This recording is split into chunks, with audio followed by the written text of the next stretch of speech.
얼마 전 뉴스에서 접한 이야기인데요.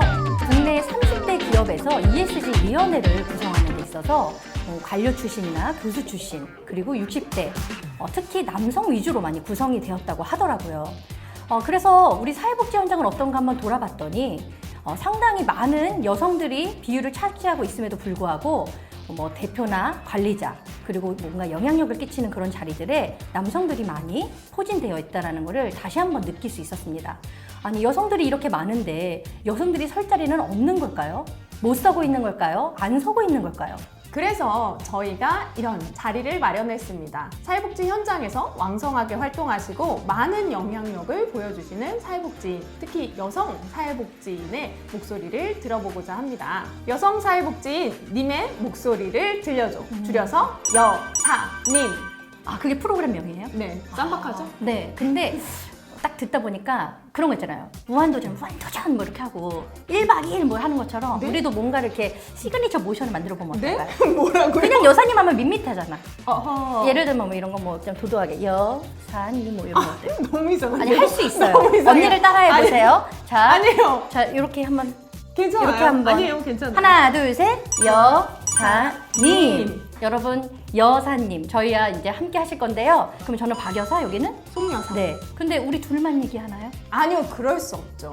우리와 함께 이야기를 나눠주실 분을 초대했습니다. 첫 손님이시네요. 첫 손님. 너무 중요해요. 너무 네, 중요해요. 너무 중요해요. 그럼 누구 모실 건데요? 많은 분들이 알고 계실 텐데요. 신림종합사회복지관의 최성숙 관장님을 모시겠습니다. 네. 그러면 한번 모셔볼까요? 여사님이라 불러볼까요? 좋아요. 자, 그럼 그분은 최 여사님. 네, 불러보겠습니다. 최 여사님! 최성순 관장님을 모셨습니다. 환영합니다. 반갑습니다. 관장님 오시니까는 좀 여기도 더 화려해진 것 같고, 이 자리도 화려해진 것 같은데요. 마스크 쓰고 맨날 있다가 오늘 사실 방역수칙도 굉장히 저희가 탄탄하게 해놓고서 이렇게 모시게 됐어요. 마스크 벗고 만나니까 어떠세요? 어색해요, 벌써. 너무 1년 반 동안 정말 마스크만 쓰다가 이렇게 딱 벗고 그리고 이렇게 파티장을 와서 오늘 좀 얼떨떨한데요? 네. 아무튼 어려운 자리일 수도 있는데 이렇게 와주셔서 너무 감사합니다. 제가 감사합니다. 우리 많은 분들이 관장님 아실 텐데요. 그래도 간단하게 소개 좀 부탁드립니다. 네, 반갑습니다. 저는 서울 신림동에 있는 신림종합사회복지관에서 일하고 있는 최성숙입니다. 첫 손님으로 모시게 돼서 네. 너무 반갑고 영광인데요.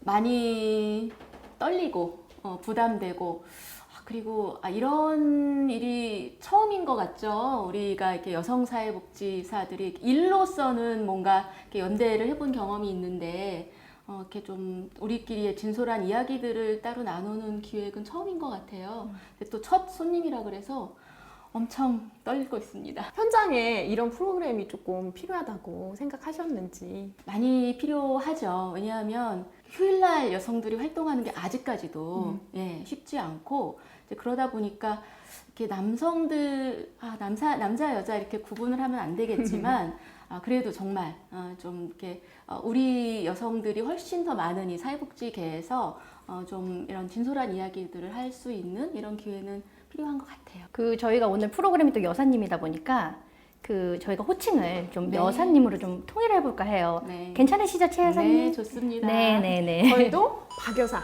송여사 이렇게 불러주시면 되겠습니다. 네. 자, 그럼 본격적으로 이제 여사님 인터뷰를 시작을 해볼 건데요. 아까 만든 시그니처 모션이 있어요. 혹시 보셨나요? 봤는데 네, 같이 한번 해보시면 좋을 것 같아요. 한 번에 따라 하실 수 있을 것 같습니다. 여성사회복지인 님들의 목소리를 들려주세요. 시작! 여사님! 아우, 어떡해요. 굉장히 잘하시는데요. 잘하시는데요? 잘하셨죠? 네. 근데 좋은 것 같아요. 그쵸? 네. 아무것도 없이 하는 것보다 재미도 네. 있고요. 네. 네. 그럼 본격적으로 이제 먼저 드릴 질문은 이거 굉장히 식상한 질문이고 여기저기서 많이 들어보셨을 만한 질문인데 사회복지 어떻게 시작하셨는지, 뭐 원래 꿈이셨는지, 관심이 있으셨는지 그런 부분이 궁금하거든요. 저의 어떤 픽이 아니고 이제 아빠의 어떤 추천으로 사회복지를 했는데 고등학교를 이과를 졸업했어요. 그러니까 아버지가 이제 화학 물리 선생님이시고 위로 오빠만 둘이 있는데 그냥 당연히 저희 집의 그런 그 문화가 그냥 그 이과에 그런 게 있어서 이과를 졸업을 했는데 뭔가 좀 안 맞더라고요. 그래서 이제 1년 동안 바꾸어서 이제 문과로 이제 하면서 사회복지를 저희 사실은 아버지께서 추천을 해주셨는데 그때는 사회사업, 사회복지가 거의 이제 모르는 때인데 제가 어려서부터 선생님이 꿈이었어요, 사실은. 네, 그래서 네, 학교에 딱 들어가서 공부를 하는데 너무 좋은 거예요. 그리고 저한테 제 성향에 너무 맞는 거예요. 그래서 어떻게 들어갔는지는 중요하지 않은 것 같다. 사회적 교사의 역할을 하는 게 또 사회복지사잖아요. 그래서 뭐 또 늘 현장에서도 선생님 소리를 들으니까 그렇게 사회복지사가 된 지 벌써 29년이 됐어요. 내년이면 30년. 네, 딱 1년 남았습니다. 그러시군요. 어쩐지 아까 들어오실 때 또 포스가 굉장히 남달랐습니다. 평사회복지사 라인업부터 네. 시작해서 지금 신림종합사회복지관의 관장님까지 얼추 30년을 사회복지에 하셨는데요. 에피소드나 이런 것들이 좀 있었을 것 같아요. 어떠셨는지. 그러니까 그 많은 분들이 그걸 되게 이렇게 좀 대단하다라고 생각을 해요. 제가 첫 직장에서 지금 이제 30년을 바라보고 있으니까 어떻게 이렇게 한 곳에서 오래 있었냐, 뭐 어려운 거는 없었냐, 네. 뭐 이런 얘기들을 많이 하고 또 저희 복지관에 이제 신입 직원들이 왔을 때 이렇게 면담을 할 때도 관장님은 어떻게 이렇게 오래 계셨어요? 라는 질문들을 많이 하는데 모르겠어요. 이제 다른 분들한테도 얘기하면 어떨지 모르겠지만 이렇게 길게 안 느껴지는 거예요.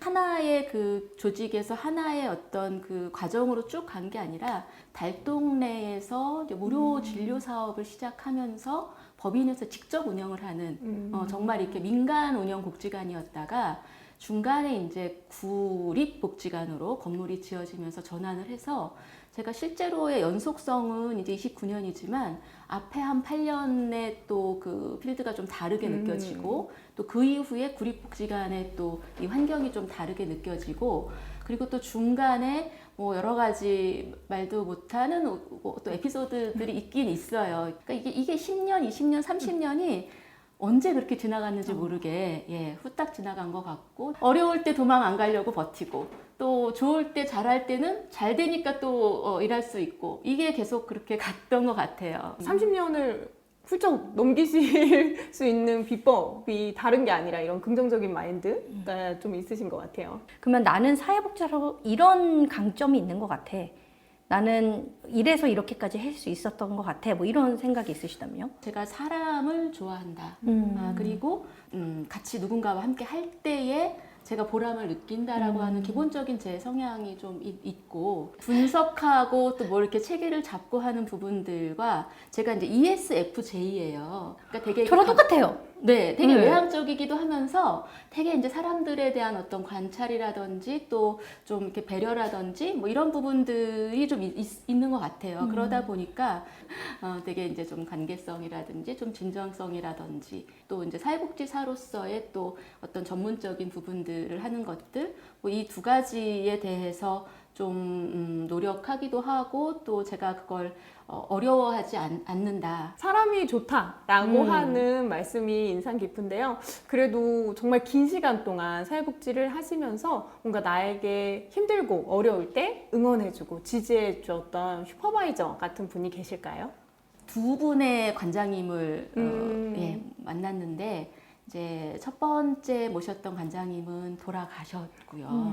그리고 이제 두 번째 만났던 관장님이 저희는 이제 한림대학교에서 운영하는 복지관이다 보니까 교수님이 이제 당시에는 지금은 아니지만 이제 예전에는 학교 법인들은 교수님이 관장님을 하셨었거든요. 그래서 이제 학교에서 선생님, 은사님으로 이제 모셨던 교수님이 저의 관장님이 돼서 이제 또 이렇게 오신 거예요. 그게 이제 97년인데 까마득한 옛날인데요. 네. 그래서 일단은 되게 어렵기도 하고 그리고 또 되게 반갑기도 하고 근데 이제 그 관장님, 교수님이신 비상근이긴 하셨지만 관장님을 제가 7년을 모셨는데 지금까지도 제가 관장이 된 지 벌써 16년이에요. 그런데 늘 그때 제가 관장님께서 비상근이고 일주일에 2번만 오시고 제가 이제 부장, 부관장을 하면서 거의 제가 일을 다 했다고 생각을 했어요. 그 당시에는. 근데 막상 딱 관장이 정말 돼 보니까 이거는 이 책임이라든지 어떤 그런 그 무게감이 맞아요. 완전히 달라요. 이게 다르더라고요. 그때 그분께서 뭘 고민하셨구나. 그리고 어떤 것 때문에 이렇게 망설이셨구나. 그리고 어떤 배려와 고려를 하셨구나에 대한 것을 이렇게 요만큼씩 알다 보니까 어떤 좀 이렇게 딜레마나 갈등 상황이 생길 때에 그때 우리 김 관장님이셨으면 이때 어떻게 하셨을까? 이걸 제가 한 번씩 이렇게 생각해 봐요. 저한테는 가장 큰 슈퍼바이저고 되게 젊은 여자애가 어떻게 관장을 해? 예, 이렇게 할 때 이거는 현장에서 오래 한 실무자들이 관장을 해야 된다라고 하는 것을 저희 법인, 학교 법인의 이사님들한테 이렇게 설득을 2달 동안 설득을 하고 정말 나이도 어리고 경험도 아직 부족한 저에게 가능하다라고 저를 이렇게 세워주시고 네, 세워주신 또 예. 분이시기도 하시거든요. 네네. 직장의 상사이기도 하지만 정말 저를 성장시켜주는 그런 은사님의 역할도 해주신 것 같아요. 그때는 정말 몰랐는데 이렇게 돌이켜 생각해 보니까 그런 것이 저한테 굉장히 큰 자신감을 주기도 하고 또 저한테 굉장히 많은 기회를 주기도 하고 그리고 저희가 그렇게 되고 나서 다른 학교에서 운영하는 복지관들이 점차 상근, 그러니까 부장들이 이제 관장이 되거나 이런 기회들이 생겼죠. 그죠. 저희가 전례가 시초- 있으니까. 예, 저희가 시초가 된 거죠. 아니 그럼 어떻게 보면 지금의 최성숙을 있게 한 되게 큰 영향력을 주셨던 맞아요, 장본인일 맞아요. 수 있겠어요. 맞아요. 그런 기회도 그렇고 뭐 네. 지지와 격려도 그렇고 그분을 또 못 만나셨으면 그런 발판이 마련되지 않았을 것 같은데. 맞아요. 그렇죠. 그래서 그런 발판을 이제 디드시면서 사실 지금 이제 최성숙 관장이라고 하면 대통령 직속 무슨 위원회도 활동하신 걸로 알고 있거든요. 신림종합사회복지관 관장 이렇게 되어 있는 그 명단은 처음엔 되게 좀 약간 내가 너무 이렇게 좀 다른 분들에 비해서 이렇게 위축되는 뭔가 약하다 뭐 이런 느낌. 약간 너무 작은 뭐 이런 느낌이 사실 처음엔 좀 있었어요. 네네. 그런데 이제 저의 목표가 그냥 제가 정말 사회복지사의 현장에서 이 많은 당사자나 이런 분들을 대신해서 그냥 이런 의견이 있다라는 걸 전달하는 것 그것이 채택까지 되는 건 어렵지만 그런 목소리들을 내는 기회가 있다는 것만으로도 나의 역할이다. 라고 하는 거를 이제 생각을 하면서 쫄지 않고 정말 쫄지 당당하게. 않고 주눅 들지 않고 네. 되게 이제 초반엔 좀 이렇게 진짜 기라성 같은 교수님들 사이에서 좀 약간의 그런 부분들이 저도 솔직히 없지 않아 있었는데 이제 그렇게 주저앉아 많이 목소리를 내려고 애를 썼죠. 그렇게 왕성한 대외 활동을 하시면서 뭐 겪었던 이야기라든지 뭐 느낌이라든지 이런 것에 대해서도 좀 말씀을 듣고 싶거든요.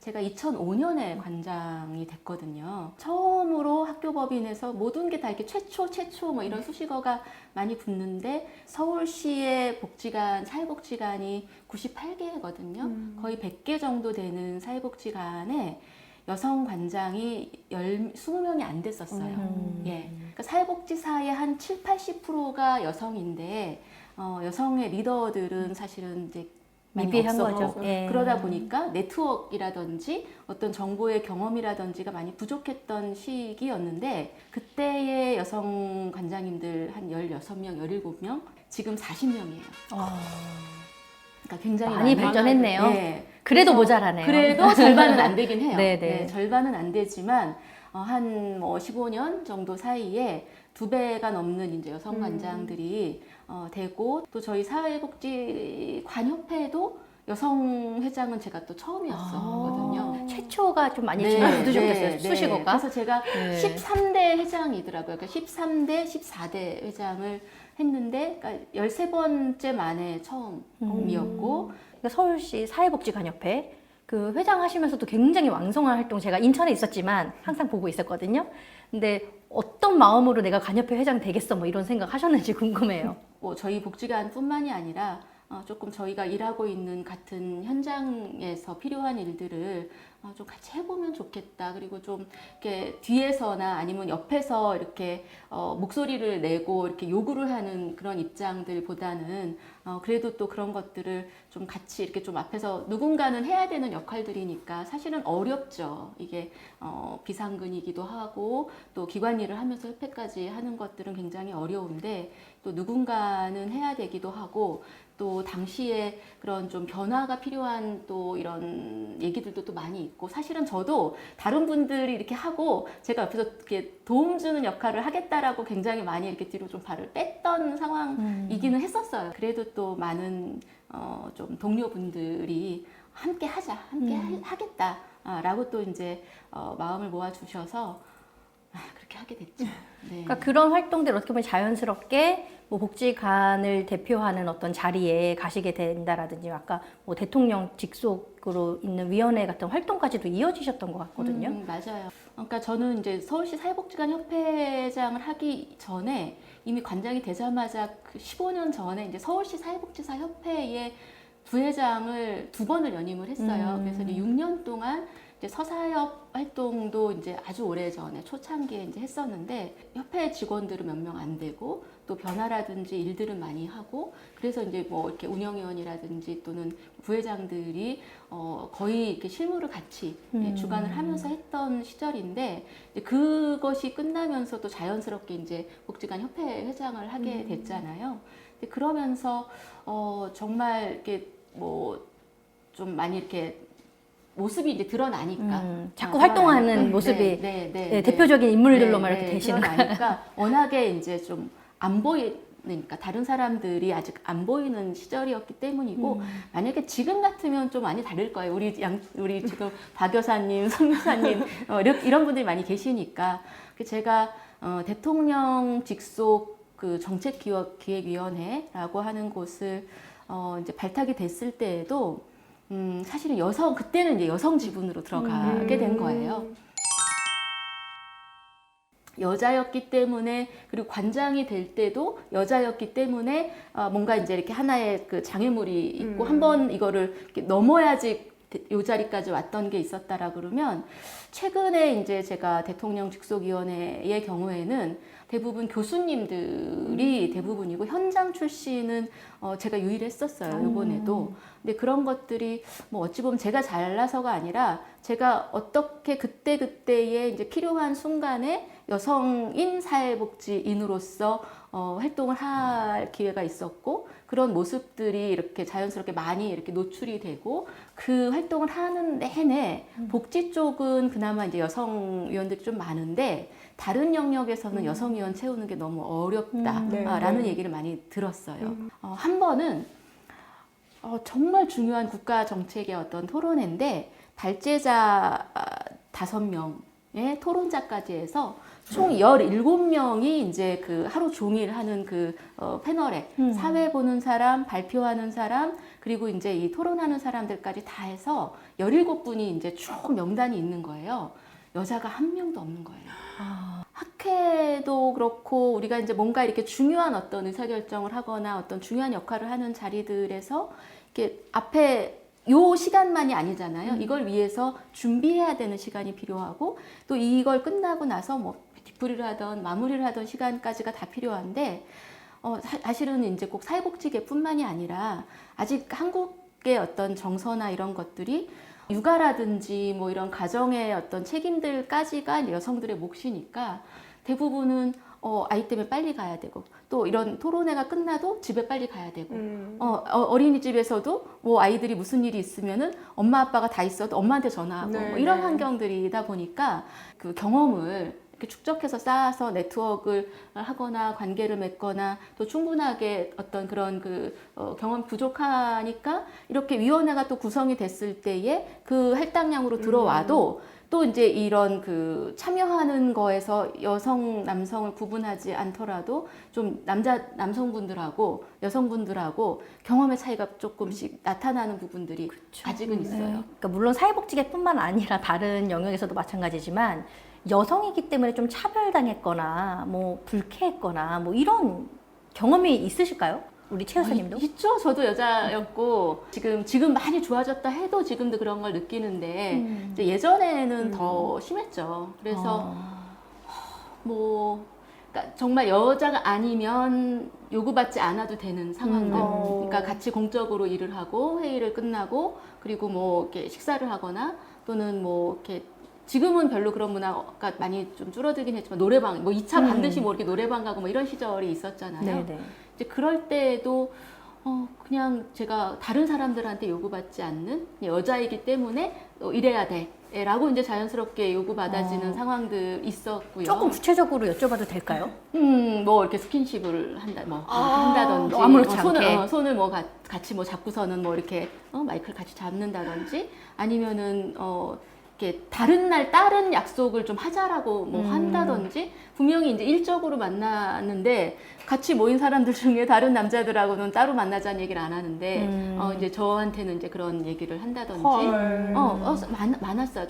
정말 이게 뭐 이거는 진짜 요즘처럼 옛날에 미투 뭐 이럴 때 한참 나왔을 때 나도 한번 그러면 적어볼까? 이렇게 생각이 들 만큼 저도 상당히 굉장히 많이 있었어요. 진짜 이렇게 말하기가 정말 치사스러울 정도로 그런 게 되게 많이 있었죠. 근데 물론 이제 사회복지 현장뿐만이 아니라 뭐 다른 곳들에서도 많이 있는 일이긴 한데 얘기한 것처럼 우리가 사회복지 현장이 여자들이 훨씬 많으니까, 근데 여자들이 훨씬 많은데도 불구하고 이 더 많은 피해가 있는 곳이 또 이쪽인 것 같고, 드러내진 않아도 여전히 현장에 남아있는 것들이 있을 거예요. 그렇죠. 뭐 지금도 여기저기서 터지는 사건들 보면, 맞아요. 그러니까 이거는 이제 우리 모두가 뭐 여자 남자 이런 게 아니라 우리 모두가 사람을 다 사람으로서 존중하고 예의를 지키고. 그렇죠. 그래야 되는데 그동안 여자들이 많이 그런 부분들에 있어서 어려움이 그리고 있었죠. 하고 또 이렇게 저 같은 경우는 사실은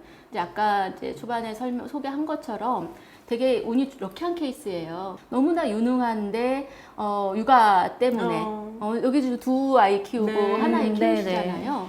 근데 똑같은 조건에서 남자 직원들은 휴직을 하거나 사표를 쓰는 일이 거의 없어요. 그런데 이제 여성 사회복지사들은 그런 어떤 것들 때문에 그 벽을 못 넘는 거예요. 그래서 둘째 아이 때문에 여기에 휴직을 하고, 그리고 복지관에 다시 복귀를 하려고 이사까지 하고 만반의 준비가 다 되어 있었는데 코로나 때문에 어린이집을 못 구한 거예요. 아이고. 그러면서 그 육아의 책임이 엄마의 엄마에게. 몫이 돼버린 거죠. 우리 현장도 내년에 대선을 앞두고 좀 분주한 느낌이 있습니다. 근데 대통령 후보들 이야기하는 거 들어보면 복지국가라고 하는 단어를 굉장히 많이 쓰더라고요. 뭐 알고 쓰는지는 모르겠지만, 근데 실제 들여다보면 그 안에 뭔가 정책을 기획하고 이런 건 사회복지 전문가들이 아니라 다른 분야의 전문가들이 좀 함께 하고 있는 것 같은데, 어떻게 사회복지사들이 정책 설계나 이런 걸 같이 할 수 있는지. 이제 사회복지사라고 하는 그런 자부심 또는 그런 소명감을 가지고 우리 필드에서는 굉장히 많은 목소리들을 내고 저희가 뭔가 되게 많은 일들을 하는데, 실제로 이런 정책이나 이제 이런 쪽의 접근성들을 봤을 때에는 종속되어 있는, 그래서 이제 왜 우리 민간협력이라든지 또는 학회라든지 이런 뭐 발표문이라든지 보면 종속적 대리인, 뭐 사회복지 뭐 이런 얘기 많이 하잖아요. 대신해주는 사람들이야. 대신해주는 사람들. 네. 그러니까 그러다 보니까 주인으로서의 목소리들을 내는 것을 우리가 이제 못해서가 아니라 그런 환경이 아닌 거라는 걸 너무 많이 절감하는 거예요.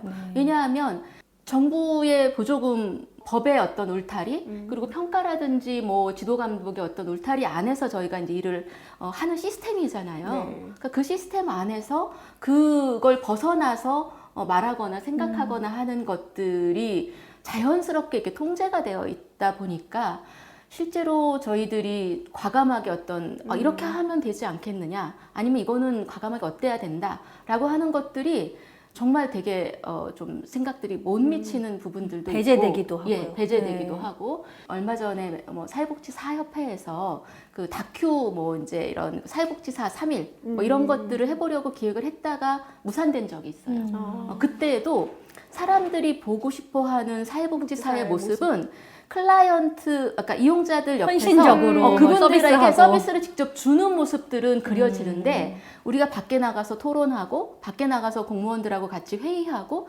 이런 모습들에 굉장히 많은 시간을 저희가 지금 쓰고 있잖아요.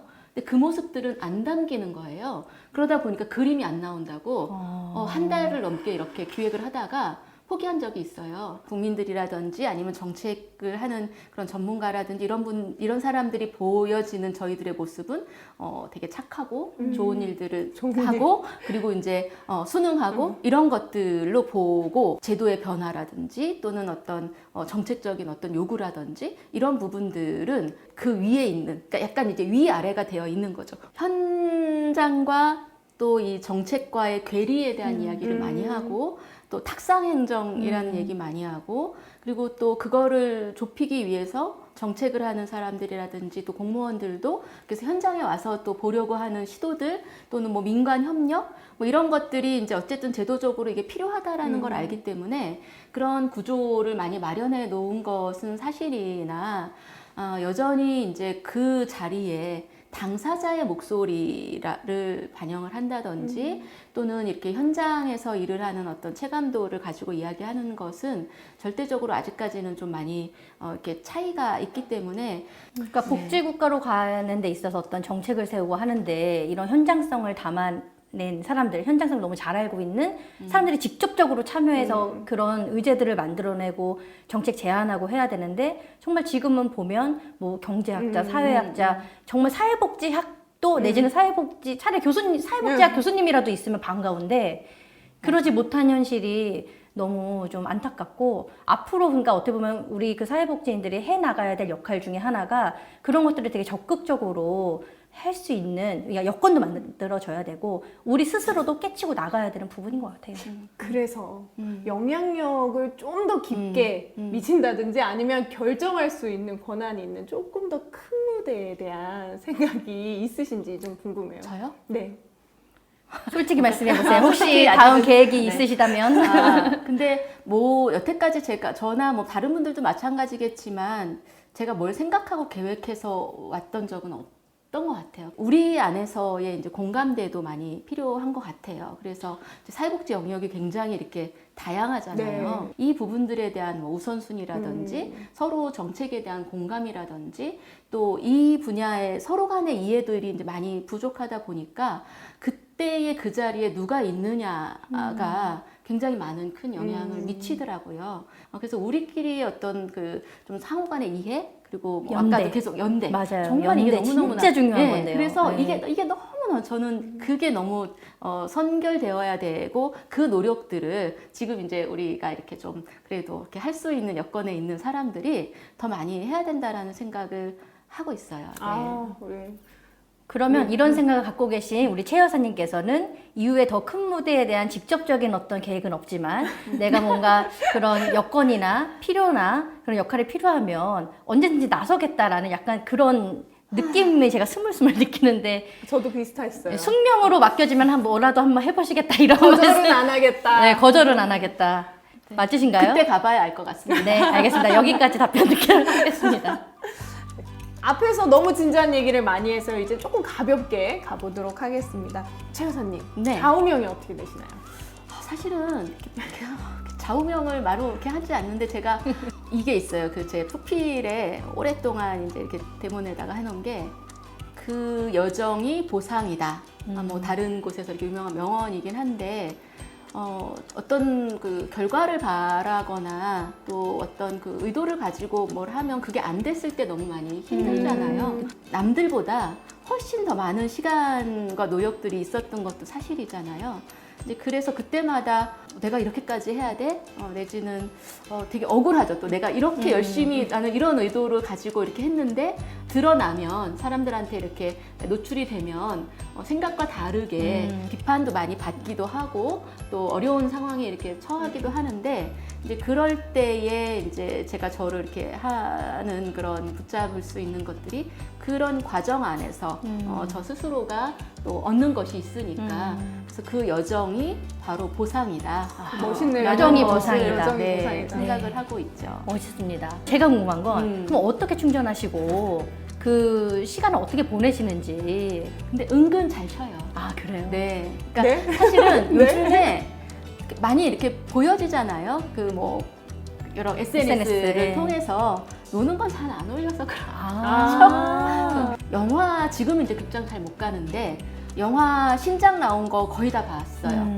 그러니까 제일 빨리 현실에서 그 저를 이렇게 뺄 수 있는 게 그 2시간 정도의 그런 영화를 보는 시간이면 약간 현실하고 좀 분리가 되잖아요. 그래서 뭐 야간에도 가기도 하고 뭐 주말을 활용해서도 가고 극장이나 영화를 많이 가기도 하고 또 짬짬이 여행을 가기도 하고 그리고 좀 감정적인 게 아직도 있어서 그냥 갑자기 훅 제가 이렇게 좀 무너진다 싶으면 약간의 그런 텀을 두는 것도 해요. 약간 노하우거나 제가 살기 위한 요령이기도 한데 뭐 그거를 제가 지금 쉬고 있습니다. 뭐 어디 놀러 왔습니다를 다 하지 않아서 그렇지 나름 네 저를 위한 충전을 하려고 많이 애를 쓰고 오히려 더 바쁘신 분들 이렇게 더 시간적인 여유가 있어서 늘 이렇게 이런 분들보다 그 짧은 그런 쉼이 저한테는 굉장히 임팩트 있게 네, 충전하는 시간이 되기도 하죠.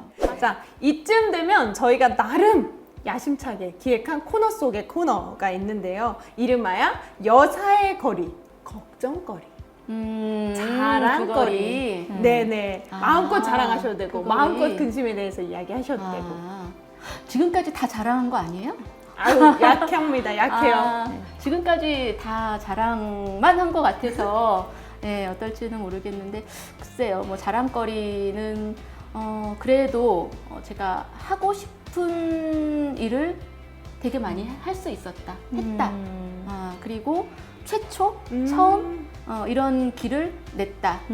제가 얼마 전에 저희 그 SNS랑 저희 직원들한테는 이렇게 한 게 있는데 제가 이제 그 등산을 많이 좋아하진 않는데 그 눈이 온 그 설산을 가는 거를 되게 좋아했어서 몇 년 전에는 이렇게 딱 그 일기예보에서 눈이 대설이 왔다. 그러면 다음날 휴가 탁 내고 한두 분 이렇게 같이 좋아하시는 분들하고 그 첫눈이 온 그 높은 산에 가는 거. 눈이 온 산이 길이 다 눈에 덮여서 안 보이잖아요. 그 안 보이는 그 산의 첫 길을 내는 작업을 러셀이라고 한다고 해요.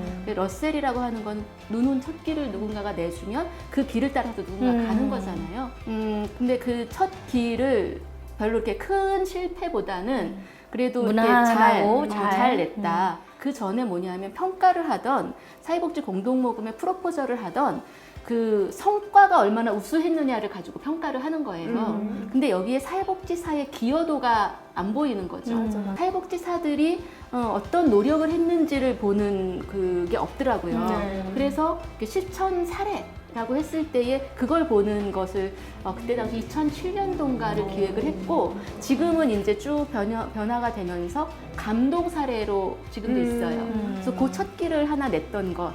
그 다음에 이제 저희 또 사회복지관 협회에서 뭐 이제 사회복지사의 날에 이제 뭐 포상 서울시장상을 만들어냈던 것, 첫 길을 이제 그 설득을 해서 공무원 진짜로 이렇게 직능 단체에서 그 단독 포상은 별로 없는데 그 처음에 또 그 길을 냈던 것. 제도로 기여한 것들, 이게 자랑 너무 많이 하는 거 얼마나 아니에요. 네. 멋지세요. 정말 이렇게 정부의 제도로서 안 됐던 부분들. 그러니까 무조건 정부에서는 선조사 후 지원이잖아요.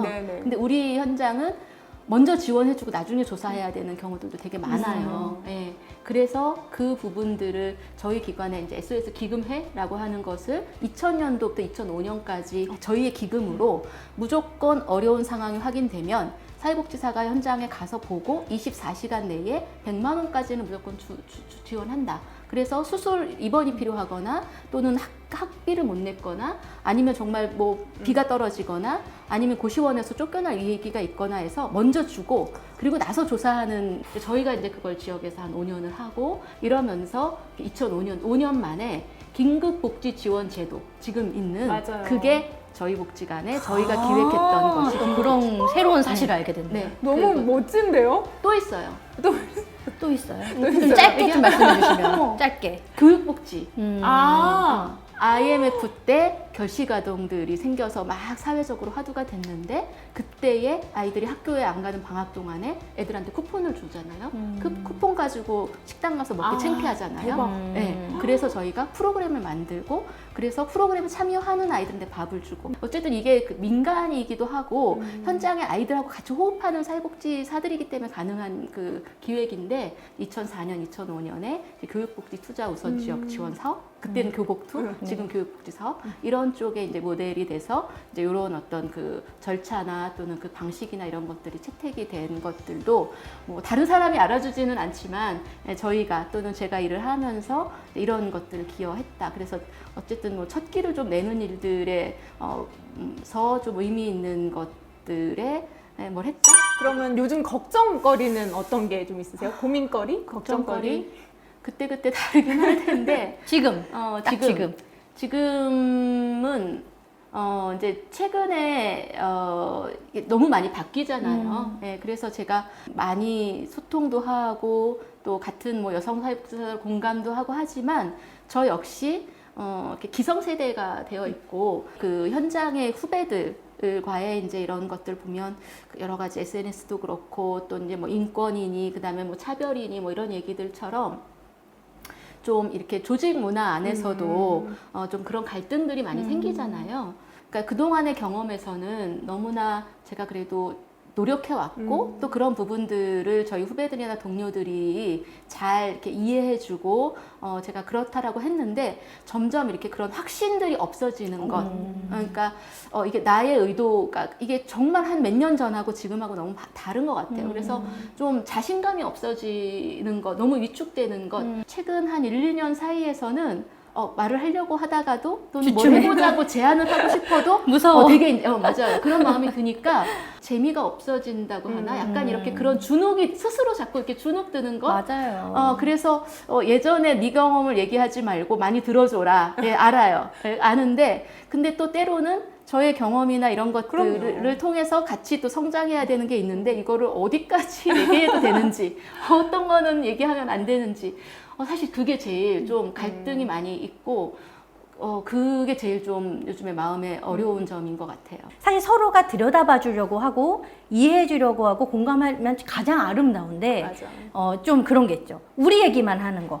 그러니까 예를 들면 꼰대라고 일컫는 그런 부분들은 나 때는 말이야라는 말로 약간 합축돼서 모두가 그런 사람인 것처럼 치부해 버린다든지 아니면 90년대생은 다 그런 것처럼 치부한다라든지 네. 이게 저는 갈등을 좀 맞아요. 일으키는 것 같고 서로 좀 보듬어줬으면 좋겠어요. 서로 다 저는 힘든데. 뭔가 세대를 집단화하는 맞아요. 문화도 좀 없어졌으면 좋겠다. 그러니까 사람 나름이에요. 90년대생이라고 다 MZ세대 성향을 갖고 있거나 그러지 않고 뭐 우리가 흔히 말하는 꼰대라고 이야기하는 분들이 꼰대의 성향을 다 모두가 다 그 성향을 갖고 있진 않은데 그냥 나이나 어떤 그런 걸로 너무 이렇게 집단화해버리는 그래서 점점 더 서로를 외롭게 만드는 것 같아요. 맞아요. 그러니까 조금만 있어도 갈등하게 네, 너무 되고. 외로워요. 네. 그러니까 이런 변화나 세대의 부분들을 수용하고 인정도 하고 받아들이고 또 그 안에서 또 저희들도 또 변화를 찾는 것은 너무나 당연한데 지금처럼 너무 또 과도하게 그런 부분들 때문에 서로가 서로를 너무 좀 외롭게 만들지 않나 그런 고민들이 좀 있죠. 네.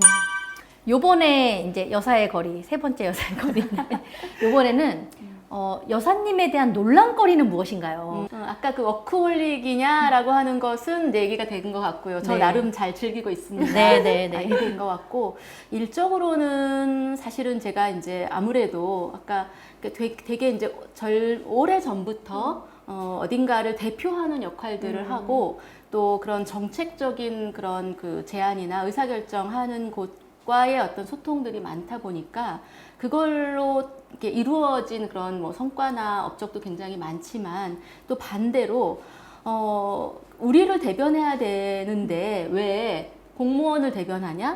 왜 정책을 대변하냐라는 소리를 오해를 받으셨어요? 뭐, 그런 적도 있어요. 그 입장이 되지 않고서는 사실은 알 수 없는 일이기는 한 것 같아요. 저도 또 사람이다 보니 제 개인적인 어떤 사익을 위해서가 아니라 모두를 위해서 하는 일들이고 당연히 저의 포지셔닝, 저의 발이 있는 곳은 여기인데 저를 저쪽에 있는 사람처럼 대할 때 네, 그렇게 오해할 때 이럴 때 좀 억울했죠. 이제 마지막 거리입니다. 네. 우리 최 여사님의 야망거리.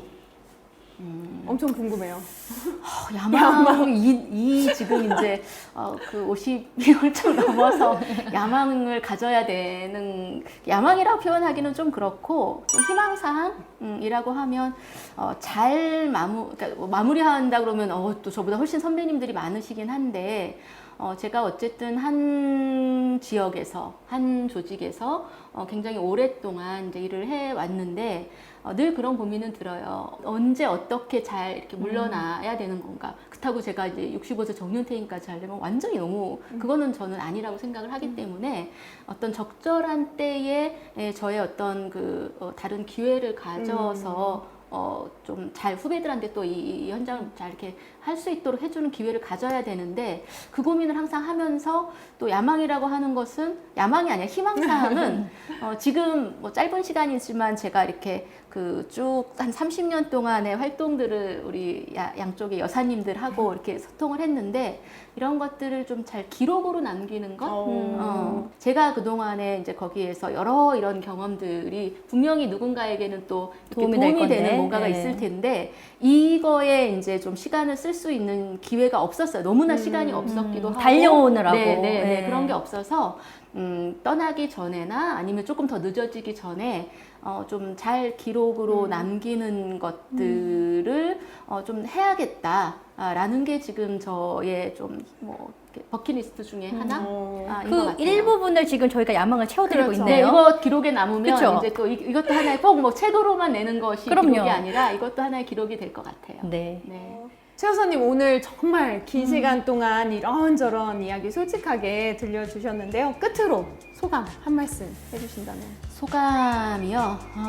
좀 모르겠어요. 제가 제 스스로 어떤 업무적인 또는 일적인 부분에서 토론하고 또 뭐 발표문을 쓰고 뭐 이런 것들 많이 익숙했었는데, 그냥 제가 제 이야기를 하는 시간이 또 이렇게 좀 약간 많은 사람들한테 공개가 되는 이런 시간들이 많이 부담도 되고 쑥스럽기도 했는데, 그래도 또 이런 기회가 있어서 아까 저의 기록 중에 또 제가 스스로 이렇게 잘 킵할 수 있는 그런 기록으로 소장될 수 있는 기회를 만들어 주셔서 되게 좋았어요. 좋았고, 그리고 두 여사님 평소에도 잘 이렇게 알고 있고 또 에너지가 많은 걸 알았지만, 오늘 또 이런 에너지들을 같이 받으면서, 그리고 또 코로나이긴 하지만 이렇게 마스크 벗고 만나서, 저 이제 예방접종 2차까지 다 끝나서 부럽습니다. 오늘 되게 좀 자유로울 수 있었거든요. 정말 1년 반 만에 이렇게 편안한 자리가 있어서 두고두고 오늘 저한테는 좋은 선물 같은 시간인 것 같아요. 네. 너무 감사해요. 네, 오늘 이 자리에 나와주셔서 정말 감사드리고요. 저희가 준비한 것이 있습니다. 네. 저희가 작은 선물을 준비했는데요. 혹시 이 따끈따끈한 책 아시나요? 저 이거 요즘에 안 그래도 네. 많은 분들이 홍보해 주셔가지고 보고 네, 싶었는데 아직 못 샀어요. 최 여사님이 잘 되면 좋겠어서 포장도 저희가 너무 예뻐요. 마음을 담았습니다. 그래서 좀 따뜻하고 아름다운 이야기들이 있을 것 같은데, 그런 마음 많이 느끼셨으면 좋겠어요. 네, 이미 잘 되고 있지만 더 잘 네네네, 되고. 더 잘 되세요. 하나가 더 있어요. 네, 어머, 이게 유칼립투스 어머나. 인데요. 이거의 꽃말이 뭐였죠? 추억이래요. 네. 저희와의 추억이 소중히 기록되길 또 바라면서 이렇게 네. 드리도록 하겠습니다. 어떡해요. 제가 선물을 준비했었어야 되나 봐요. 너무 진짜 오늘 끝나고 나니까 제가 선물을 드리고 싶은 마음이었는데, 다음 분은 선물 준비해 오세요. 너무 미안하네요. 네, 따로 한번 준비하도록 하겠습니다. 너무 감사합니다.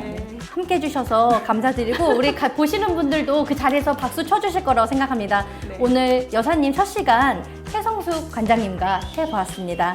자, 우리 최성숙 관장님 응원하겠습니다. 네, 감사합니다. 네. 첫 여사님 어떠셨나요? 너무 남는 것들이 많은 시간이었던 것 같은데요. 영상이 좋으셨던 분들은 구독과 좋아요, 그리고 알람 설정까지 부탁드릴게요.